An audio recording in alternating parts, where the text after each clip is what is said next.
കരുണാപൂർവം പരിചരിച്ചത് കാരണം അയാളുടെ മനസ്സിൽ ഈ പെൺകുട്ടിയോടൊരു സ്നേഹമുണ്ടായി. ആ സ്നേഹം പ്രണയമായി.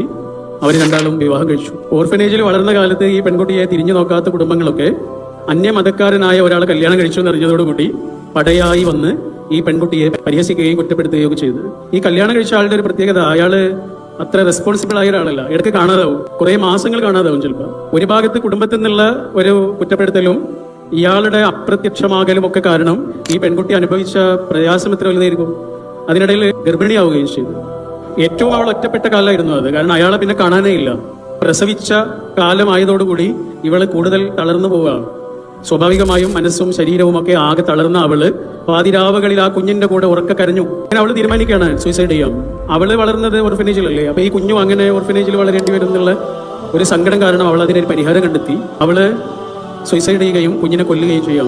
എലിവിഷം പോലെയുള്ള എന്തൊരു വിഷമൊക്കെ വാങ്ങി ആ പാതിരാത്രിയിൽ അവള് ആർത്ത് കരഞ്ഞുകൊണ്ട് ആ വിഷക്കുപ്പിയുമായി ആ കുഞ്ഞിന്റെ മുന്നിലേക്ക് ഇങ്ങനെ വന്നു. ഒരമ്മയ്ക്ക് ആകാശത്തിന് ചുവട്ടിൽ ചെയ്യാവുന്ന ഏറ്റവും ക്രൂരമായ കാര്യം ചെയ്യാൻ ആ അമ്മ ഒരുങ്ങി നിന്നു. വർഷങ്ങൾ ഒരുപാട് കഴിഞ്ഞ് ആ അമ്മയും കുഞ്ഞും ജീവിച്ചിരിപ്പുണ്ട്. അപ്പൊ അമ്മ ഒരു ആശുപത്രിയിൽ വെച്ച് ആ മകന് ഈ കഥ പറഞ്ഞു കൊടുക്കുക. എടാ, ഞാൻ നിന്നെ കൊല്ലാൻ നോക്കിയ അമ്മയാണ്. എന്നിട്ട് ആ മൊമെന്റ് ഇങ്ങനെ പറഞ്ഞു കൊടുക്കുക. അപ്പൊ ഇത് കേട്ടപ്പോ ആ മകനില്ലേ, ആ മകന് ചിരിച്ചു. ചിരി എന്ന് പറഞ്ഞാൽ നിർത്താനാവാത്ത വിധം ചിരിച്ചു. കാരണം അമ്മയും മകനും അത്രയും ചങ്ങന്മാരാ. അപ്പൊ മകൻ അമ്മയോട് ചോദിച്ചു, പിന്നെ എന്തേ എന്നെ കൊല്ലാതിരുന്നത് എന്ന് ചോദിച്ചു. അതിന് അമ്മ കൊടുത്തൊരു മറുപടി ഉണ്ട്. അമ്മ പറഞ്ഞു, എടാ, ഞാനേ വിഷക്കുപ്പിയുമായി നിന്റെ അടുത്തേക്ക് ഇങ്ങനെ വന്നപ്പോഴേ നീ ഇതേപോലെ ഒരു ഒടുക്കത്തെ ചിരി ചിരിച്ചു.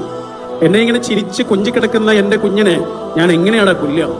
നിന്റെ ആ ചിരിയില്ലേ, ആ ചിരി കാരണമാണ് ഞാനും എൻ്റെ മോനും ഇപ്പോഴും ജീവിച്ചിരിക്കുന്നത്. ഒരു കാര്യം ഓർക്കണം, ചിരിക്കാനും കരയാനും അല്ലാതെ വേറൊന്നിനും കഴിയാത്ത ഒരു കുഞ്ഞ് 2 ജീവൻ രക്ഷിച്ച കഥയാണ്. ആ കുഞ്ഞിനെ നിങ്ങൾ അറിയും. അസാധാരണമായ മെയ്വഴക്കം കൊണ്ട് അതിശയങ്ങൾ തീർക്കുന്ന പ്രകാശ് രാജാണ് ആ കുഞ്ഞ്.